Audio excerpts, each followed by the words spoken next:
अस्सलाम वालेकुम नाज़रीन, मैं हूं आपका मेज़बान राशिद अली और आप देख रहे हैं मेरा यूट्यूब चैनल RS TV।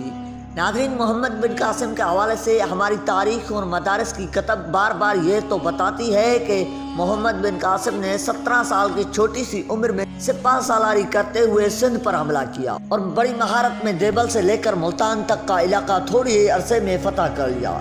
ताहम ये किताबें इस हवाले से मुकम्मल तौर पर खामोश हैं कि मोहम्मद बिन कासिम सिंध फतह करने के बाद आखिर कहाँ गए, मोहम्मद बिन कासिम की मौत कब और कैसे वाक़या हुई। आखिर जिस इंसान ने 17 साल की उम्र में सिंध फतह कर लिया उसने बाकी ज़िंदगी कैसे गुजारी, यही हमारी आज की वीडियो का मौजू होगा। और आज हम आपको बताएंगे कि मोहम्मद बिन कासिम को किस दर्दनाक तरीके से मारा गया और मोहम्मद बिन कासिम की इबरतनाक मौत का सबब क्या था।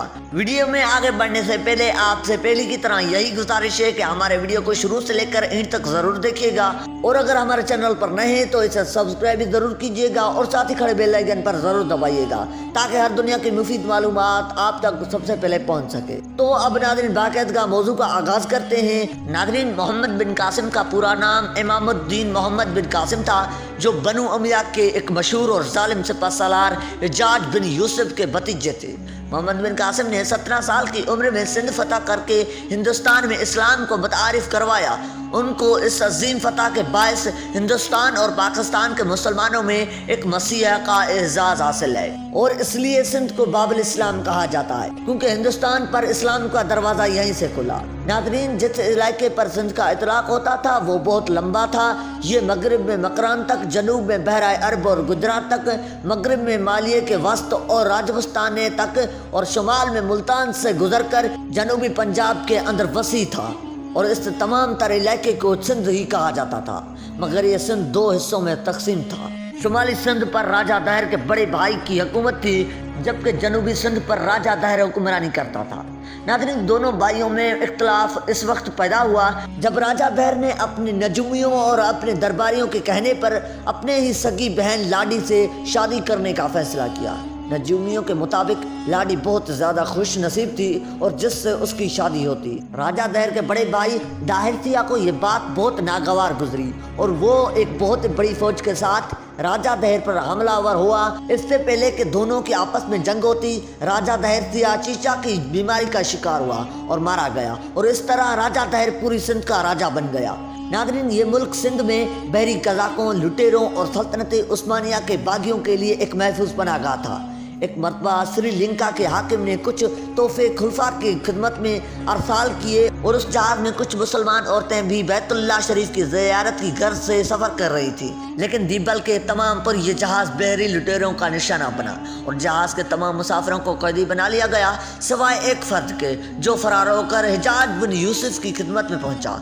उन दिनों मुसलमान इंदलस यानी स्पेन और तुर्कस्तान की फतवाहत में मसरूफ़ थे, इसलिए हिजाज बिन यूसुफ ने इस मामले को खत्ता व खताबत के जरिए निपटाने की कोशिश की, मगर राजा ताहिर के मनफी जवाब ने इस हमले की नौबत आन पहुंची। नाज़रीन, इस हमले की सरपरस्ती के लिए हिजाज बिन यूसुफ ने अपने 17 साल के भतीजे मोहम्मद बिन कासिम को चुना। मुसलमान उस वक्त सुपर पावर की हैसियत रखते थे। रूम और फारस के अजीम आलिशान सल्तनतों को गरूर खाक में मिला चुके थे। नाज़रीन, उनकी जंगी टेक्निक, हथियारों और मंजनीकों का राजा दहर की फौज के पास कोई जवाब नहीं था। इसलिए दीबल, जो मौजूदा कराची के आसपास की कोई जगह है, वहां से लेकर मुल्तान तक के शहर यक्की बाद दीगर फतह करते चले गए। फतवाहत से बढ़कर जो कारनामा मोहम्मद बिन कासिम ने सरअंजाम दिया वो उन इलाकों की एडमिनिस्ट्रेशन थी। उसने फतह के अगले रोज ही ये ऐलान करवाया कि जो आदमी अपने मज़ाहिब पर कायम रहना चाहता है उसे अपनी मजहबी तौर तरीके अपनाने की मुकम्मल आज़ादी है। इसके अलावा मंदिरों और गिरजों का सालाना वजीफ़ा भी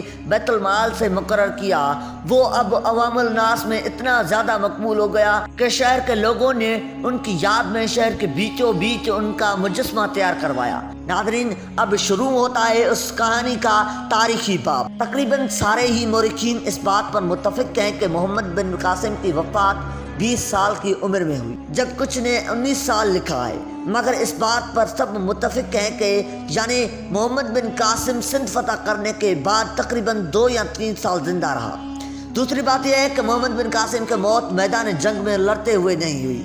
اور نہ ہی کسی بیماری کی وجہ سے محمد بن قاسم کی موت واقع ہوئی۔ اگرچہ مورخین ان کی موت کے حوالے سے کچھ متفقہ فیصلہ نہیں دیتے، تاہم اس بات پر سب متفق ہیں کہ محمد بن قاسم کی موت اپنے ہی حاکم کی طرف سے دی گئی سزا کے نتیجے میں واقع ہوئی۔ حجاج بن یوسف کے انتقال کے کچھ ہی عرصے بعد ولید ابن عبد المالک نے مشرقی مالک کے تمام گورنروں کے نام احکامات جاری کیے کہ وہ تمام فتوحات اور پیش قدمی روک دیں۔ محمد بن قاسم کی شمالی ہند کے فتوحات کی خواہش پوری کرنے کی حالات نے اجازت نہ دی، اور کچھ ہی ماہ بعد خلیفہ ولید بن عبد الملک کا 96 ہجری میں انتقال ہو گیا۔ اموی خلیفہ ولید بن عبد الملک کے انتقال کے ساتھ ہی فاتح سندھ محمد بن قاسم کا زوال شروع ہو گیا، کیونکہ ولید کے بعد اس کا بھائی سلیمان بن عبد الملک جانشین مقرر ہوا، جو حجاج بن یوسف کا سخت دشمن تھا۔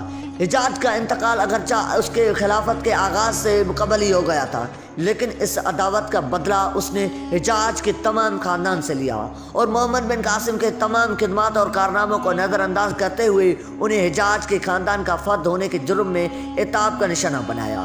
ناظرین، محمد بن قاسم کی موت کے حوالے سے دو بیانات ملتے ہیں۔ چچ نامہ سندھ کی تاریخ پر پہلی باقاعدہ کتاب سمجھی جاتی ہے۔ اس کتاب کے مطابق محمد بن قاسم نے راجہ دہر کی موت اور اس کے فوج کو شکست دینے کے بعد دستور کے مطابق مال غنیمت راجہ کی بیوی اور بیٹیوں کو اپنے حاکم خلیفہ سلیمان بن عبد الملک کو بھجوایا۔ راجہ دہر کی بیٹیوں نے خلیفہ سے جھوٹ بولا کہ وہ خلیفہ کے لائق نہیں، کیونکہ محمد بن قاسم انہیں پہلے ہی استعمال کر چکا ہے۔ اسی بات پر سلیمان بن عبد الملک بہت زیادہ ناراض ہوا اور حکم دیا کہ محمد بن قاسم کو بیل کی کھال میں بند کر کے واپس لے آؤ۔ اس حکم پر عمل ہوا اور محمد بن قاسم کو بیل کی کھال میں بند کر کے گھوڑوں کے پیچھے باندھ کر گھسیٹتے ہوئے واپس لایا جا رہا تھا کہ دم گھٹنے سے محمد بن قاسم کی رات میں ہی دردناک طریقے سے موت واقع ہو گئی۔ بعد میں خلیفہ کو راجہ دہر کی بیٹیوں کا جھوٹ معلوم ہو گیا اور اس نے ان لڑکیوں کو بھی زندہ دیوار میں چنوا دیا۔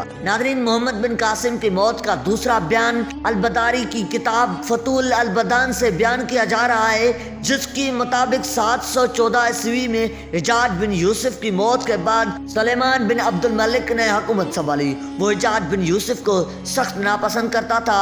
اس نے عنان حکومت سنبھالتے ہی حجاج کے منظور نظر افراد کو قید کروا دیا، چنانچہ محمد بن قاسم کو بھی قید کر دیا گیا۔ قید کے دوران ہونے والے تشدد کے نتیجے میں محمد بن قاسم کی موت واقع ہو گئی۔ ان دونوں ہی بیانات کے مطابق حاکم وقت ہی اس عظیم فاتح کی اذیت ناک موت کا سبب بنا۔ ناظرین، آج کی یہ تھی ویڈیو۔